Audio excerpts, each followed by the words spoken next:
adanya suatu sinergi antar pelaku UKM ini sendiri. Jadi artinya pemerintah juga mendorong kepada pelaku UKM untuk bisa bersinergi.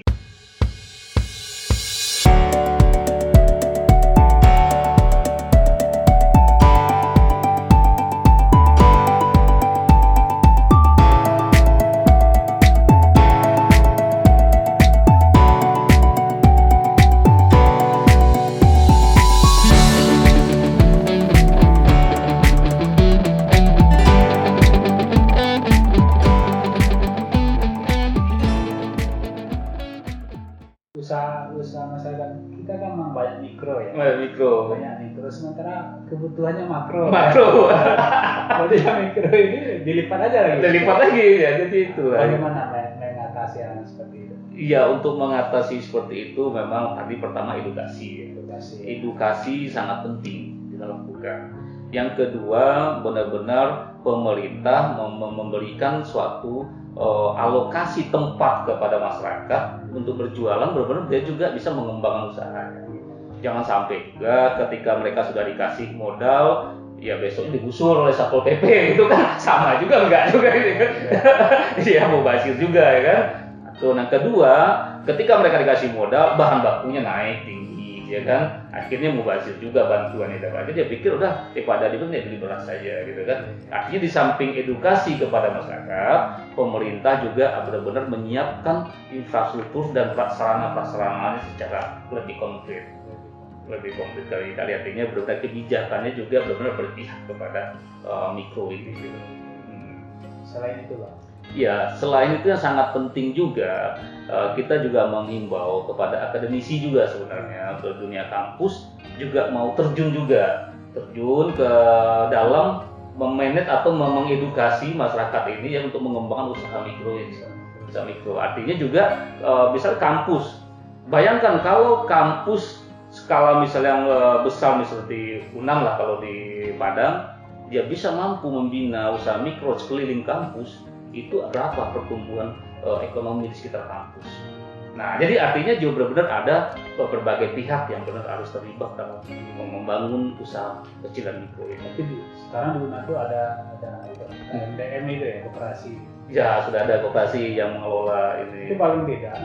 Mahasiswa bisa diberdayakan nggak untuk melakukan pendampingan terhadap usaha-usaha mikro ini? Ya, sangat memungkinkan sekali.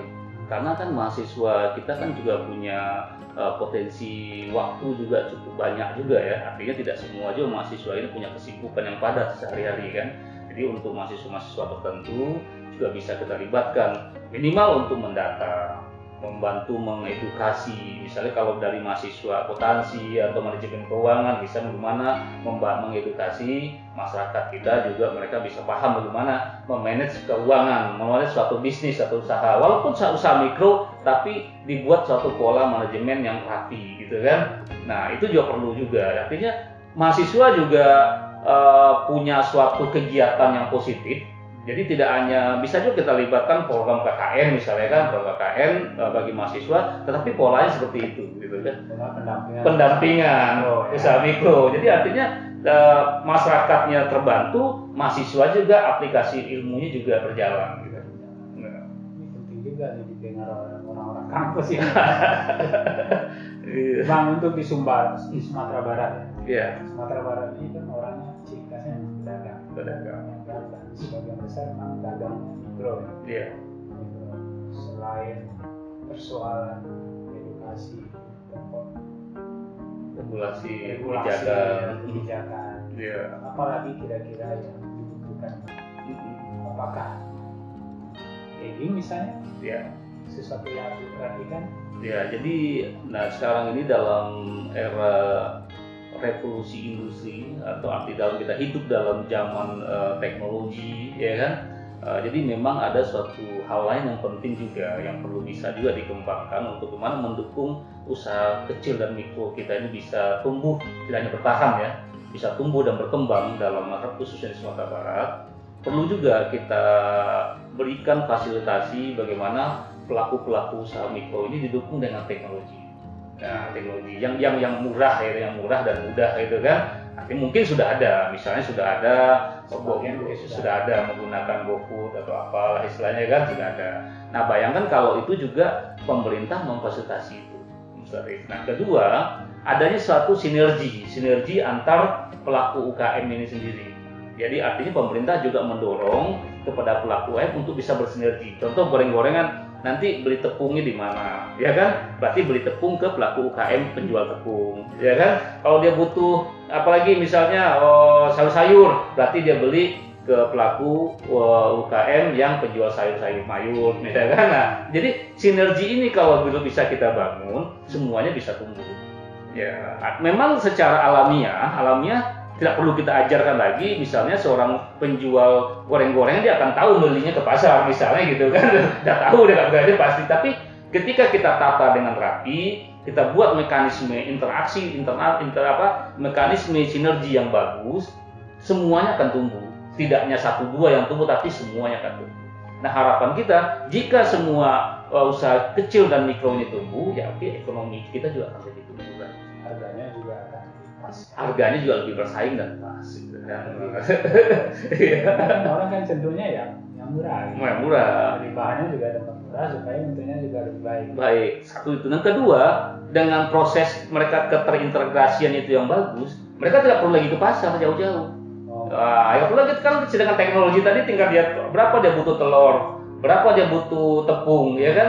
Tinggal dia SMS atau WA atau menggunakan aplikasi yang kita siapkan tadi, dia tinggal menunggu aja di kedainya, dia tinggal olah selesai. Berarti sudah menekan biaya. Ya, jadi mekanisme ini perlu kita pikirkan secara bersama, kita rumuskan. Ya dari unsur pemerintah, dari akademisi, praktisi, ya, dari pelaku usaha yang sebagai pembina tadi untuk usaha itu ini akan bisa membuat usaha kecil dan mikro ini bisa bertahan dan berkembang. Selain bantuan, apa lagi yang dibutuhkan? Ya, selain dari bantuan dana maksudnya dia. Ya selain bantuan dana, tentunya masalah peluang produk. Nah, produk seperti apa mereka pelatihan untuk mengemas produk tadi, ya kan? Bagaimana mereka produknya tidak hanya bisa skala lokal. Itu saya kenapa bisa berkata walaupun ini Pak Samsul nih agak misalnya kok gorengnya bisa harus tidak hanya skala lokal ya. Sebenarnya kayak risol ini tidak hanya skala lokal. Artinya bisa kita jual ke luar daerah. Saya pernah pengalaman waktu di Medan itu orang Jakarta sampai beli risol di Medan. Bayangkan orang Jakarta beli risol ke Medan gitu kan. Nah, itu memungkinkan sekali. Nah, artinya kita perlu edukasi juga pelaku usaha kita bahwa dia tidak hanya mengembang usahanya untuk hanya sekedar di perempatan jalan atau di pinggir jalan, tapi ini loh pikirkan juga bahwa Anda kalau memang produknya bagus, kemasannya bagus dan rasanya memang sesuai, Anda bisa mengembangkan ke pasar yang lebih luas.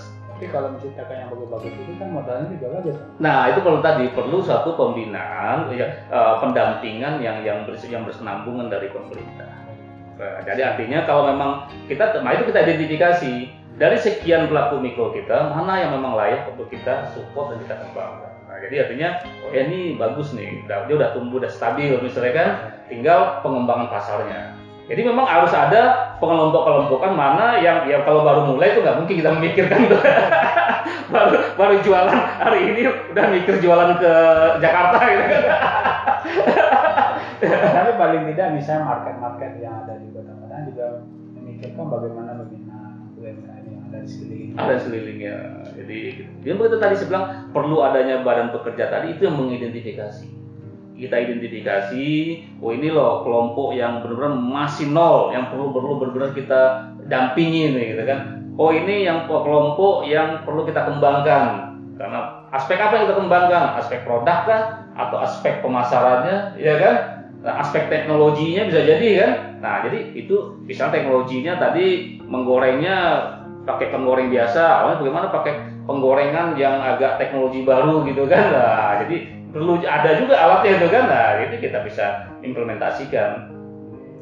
Jadi bisa juga misalnya ada tuh hasil-hasil riset dari kampus, bagaimana cara memotong bawang yang bagus, ada itu pasti hasil riset mahasiswa. Nah itu bisa pergunakan juga, gitu kan.